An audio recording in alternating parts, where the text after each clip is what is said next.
मुस्तफा जाने रहमत पे लाखों सलाम। बिस्मिल्लाहिर्रहमानिर्रहीम, अस्सलाम वालेकुम। सन 2025 ईस्वी 1447 हिजरी हुजूर कौनैन हज़रत मोहम्मद सल्लल्लाहु अलैहि वसल्लम का 1500वां यौम विलादत। सोचिए, अगर हुजूर सल्लल्लाहु अलैहि वसल्लम का मीलाद ना मनाया जाता तो हमारी रूहानी तारीख़ कितनी अधूरी लगती। क्या आप जानते हैं कि मीलाद सिर्फ बर्र सगीर का नहीं बल्कि बैतुल मुक़द्दस और मस्जिद अक़सा का भी सदियों पुराना सरमाया है। ये दास्तान इश्क है, वो मोहब्बत जो ज़मां और मकां की क़ैद नहीं मानती। मीलाद सिर्फ एक तकरीब नहीं बल्कि एक जिंदा तारीख़ है। वो तारीख़ जो मदीना मुनव्वरा के सहाबा से शुरू हुई, मिस्र, यमन और शाम से गुजरी और आज भी फ़लस्तीन और बर सग़ीर में पूरी शान से जारी है। इस नहायत पुरमसरत मौके पर अपने मुसलमान नौजवानों को मीलाद की तारीख़ से रूशनास कराना चाहता हूँ। मैं आपकी तवज्जो खुसूसी तौर पर फ़लस्तीन और बर सग़ीर के ख़ित्तों पर मरकूज़ करना चाहूँगा, क्योंकि इन दोनों ख़ित्तों में अहले सुन्नत व जमात को बाकायदा मुनज़्ज़म तौर से टारगेट किया गया और पहला शोशा जो अहले वहाबिया ने छोड़ा वो मीलाद को बिद्दत करार देना था। ये दास्तान दो ख़ित्तों की है, बर सग़ीर का बरेली और मुक़द्दस अर्द मुक़द्दस फ़लस्तीन। दोनों का अक़ीदा एक, मोहब्बत रसूल करम सल्लल्लाहु अलैहि वसल्लम, और दुश्मन भी एक, वहाबी फ़िक्र जो सदियों से अहले सुन्नत की रूहानी रिवायत को मिटाने पर तुली है। मिलाद की इब्तिदा हज़रत हस्सान बिन साबित रज़ी अल्लाह तआला अन्हु से साबित है। मिलाद नबी सल्लल्लाहु अलैहि वसल्लम की असल जड़ें उसी दिन से शुरू होती हैं जब खुद सहाबा कराम हुजूर कौनैन हज़रत मोहम्मद सल्लल्लाहु अलैहि वसल्लम की विलादत मुबारका और सीरत तैयबा को महफ़िल में बयान करते। हुजूर के दरबार में शायर सहाबी हज़रत हस्सान बिन साबित रज़ी अल्लाह तआला अन्हु आपकी विलादत और फ़ज़ाइल को बयान करते और सहाबा इस ज़िक्र से खुशी महसूस करते। ये पहला मीलाद था। मदीना की गलियों में इश्क व ईमान की महफ़िल। ताबईन और उसके बाद के अदवार में यह सिलसिला यूं ही चलता रहा। ये रिवायत जारी रही। हर साल रबीउल अव्वल में महफ़िल ज़िक्र, सदका और इनफरादी और इज्तिमाई खुशी का एहतमाम किया जाता। 4वीं सदी हिजरी में मिस्र के फ़ातिमी खुलफ़ा ने मीलाद को बाकायदा रियासती तकरीब का हिस्सा बनाया, जिसमें कुरान ख़ानी, सीरत नबी सल्लल्लाहु अलैहि वसल्लम का बयान और मसाकीन में खाना तकसीम किया जाता। कभी सोचा है कि बैतुल मुक़द्दस और बरेली दोनों एक ही फ़िक्र से कैसे रोशन हैं? ये मीलाद की महफ़िलें महज़ तकरीब नहीं, ये ईमान की इज्तिमाई सांस हैं। फ़लस्तीन में मीलाद की 800 साला तारीख़ पर निगाह डालते हैं। फ़लस्तीन में मीलाद की महफ़िलों का सबसे कदीम तहरीरी रिकॉर्ड अयूबी दौर यानी 12वीं सदी ईस्वी में मिलता है, जब 1187 में सुल्तान सलाहुद्दीन अयूबी ने बैतुल मुक़द्दस को सलीबियों से आज़ाद कराया और उसने मस्जिद अक़सा और अल-कुद्स के गली कूचों में जश्न मीलाद को दोबारा ज़िंदा किया।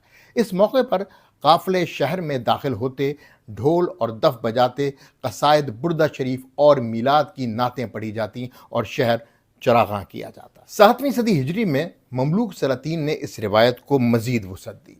उनके दौर में मीलाद अल अक़सा की महफ़िल में शाम, मिस्र और हिजाज़ के उलमा शरीक होते। सुल्तान मलिकुद्दीन मुज़फ़्फ़रुद्दीन को मीलाद का बानी कहा जाता है, लेकिन फ़लस्तीन में ये रिवायत इससे पहले हज़रत सलाहुद्दीन अयूबी के ज़रिए शुरू हो चुकी थी। उस्मानी दौर में मीलाद नबी सल्लल्लाहु अलैहि वसल्लम फ़लस्तीन की सबसे बड़ी मजहबी तकरीबात में शुमार होती। मस्जिद अक़सा के सामने में हज़ारों लोग जमा होते, सीरत नबी सल्लल्लाहु अलैहि वसल्लम बयान होती, कसायद पढ़ने वाले शाम और अनतोलिया से आते और सदक़ात और खैरात आम होती। यही वो माहौल था जो बर सग़ीर के मीलाद कल्चर से मिलता जुलता था। बरेली और कुद्स एक अक़ीदा। इमाम अहमद रज़ा ख़ान बरेलवी रहमतुल्लाह अलैह अक़ायद में अशरी और मातरीदी मनहज के तर्जुमान थे। यही मनहज फ़लस्तीन के मुसलमानों में सदियों से गालिब है। मस्जिद अक़सा के खुतबा से लेकर अल खलील और गज़ा के उलमा तक सब इसी अक़ीदे के हामिल हैं। यही अक़ीदा अम्बिया की अज़मत, मज़ारात व औलिया की ताज़ीम और मीलाद नबी सल्लल्लाहु अलैहि वसल्लम के इनेक़ाद को ईमान का हिस्सा समझते हैं, वो चीज़ें जिन्हें वहाबियत रद्द करती है। इमाम अहमद रज़ा ख़ान ने मीलाद नबी सल्लल्लाहु अलैहि वसल्लम के जवाज़ और फजीलत पर 20 فتاوا دیے جن میں واضح فرمایا کہ یہ ذکر خیر ہے، بدعت حسنہ ہے اور باعث برکت ہے۔ فلسطین میں میلاد صدیوں سے مسجد اقصیٰ کے صحن میں قافلوں اور جلوسوں کی شکل میں منایا جاتا ہے۔ یہ وہی محافل ہیں جنہیں وہابی مکتب فکر بدعت کہہ کر مٹانے کی کوشش کرتا ہے۔ امام احمد رضا خان نے اپنی قلم کو وہابی فکر کے رد میں تلوار بنایا، خواہ وہ نجد کی زمین ہو یا بر صغیر میں دیوبندی اور اہل حدیث کی شکل میں۔ اسی طرح فلسطین کے علماء بالخصوص علامہ یوسف النبہانی نے وہابیت کے خلاف کتابیں لکھی اور ان کی فکری جڑ کاٹنے کی کوشش کی۔ علامہ نبہانی نے اور امام احمد رضا خان ایک ہی فکری مورچے پر کھڑے تھے، اگرچہ فاصلے ہزاروں میل کے تھے۔ نجدی وہابی فکر کا ہدف ہمیشہ ایک رہا: میلاد ختم کرو، اولیاء کرام کے مزارات کو گرا دو اور امت کو اس کی روحانی مرکز سے باہر نکال لو۔ لیکن ایک سوال یہ بھی ہے کہ آج کے جدید دور میں جب میلاد جلوس اور سجاوٹ کے کلچر میں ڈھل چکا ہے تو امام احمد رضا خان کا موقف کیا تھا؟ میں یہاں اہل سنت کے نوجوانوں کی توجہ ایک اور جہد کی طرف کرانا چاہوں گا۔ میلاد کا ایوولوشن جو عام طور پر بر صغیر پاک و ہند میں دیکھا جا رہا ہے، اعلیٰ حضرت کا میلاد کے آداب کے بارے میں کیا موقف رہا؟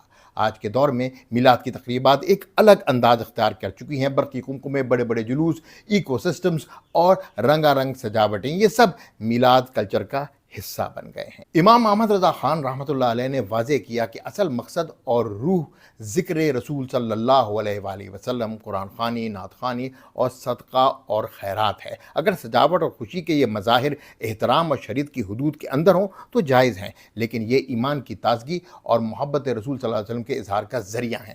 لیکن اگر ان میں فضول خرچی، بے ادبی یا شریعت کی خلاف ورزی شامل ہو تو پھر یہ میلاد کی روح کے منافی ہیں۔ امام صاحب نے ہمیشہ زور دیا کہ میلاد کی محفل کا مرکز حضور کونین حضرت محمد صلی اللہ علیہ وآلہ وسلم کی یاد اور درود و سلام ہو، نہ کہ محض دکھاوا یا غیر شرعی افعال۔ ہمیں امام اہل سنت کی ہر بات کو سننا اور سمجھنا ہوگا تاکہ ٹریڈیشنل اسلام جس کی حفاظت میں امام صاحب نے اپنی پوری زندگی گزاری، اس کا حاصل وہی ہو جو ہونا چاہیے: سنیت کی اصل حالت میں بقا۔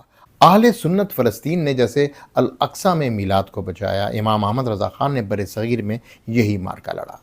دونوں نے امت کو بتایا کہ محبت رسول صلی اللہ علیہ وآلہ وسلم ایمان کی بنیاد ہے اور اس محبت کی اجتماعی شکلیں ایمان کو زندہ رکھتی ہیں۔ سوچیں اگر اہل سنت نے الاقصیٰ میں میلاد بچایا اور امام احمد رضا خان نے بر صغیر میں، تو آج ہماری ذمہ داری کیا ہے؟ یہ صرف جشن نہیں، ایمان کی تجدید ہے۔ حشر تک ڈالیں گے ہم پیدائش مولا کی دھوم، مثل فارس نجد کے قلعے گراتے جائیں گے۔ خاک ہو جائیں عدو جل کر مگر ہم تو رضا، دم میں جب تک دم ہے ذکر ان کا سناتے جائیں گے۔ انسنی باتیں جواد رضا خان۔ مصطفیٰ جانے رحمت پہ لاکھوں سلام، مصطفیٰ جانے رحمت پہ لاکھوں سلام، مصطفیٰ جانے رحمت پہ لاکھوں سلام۔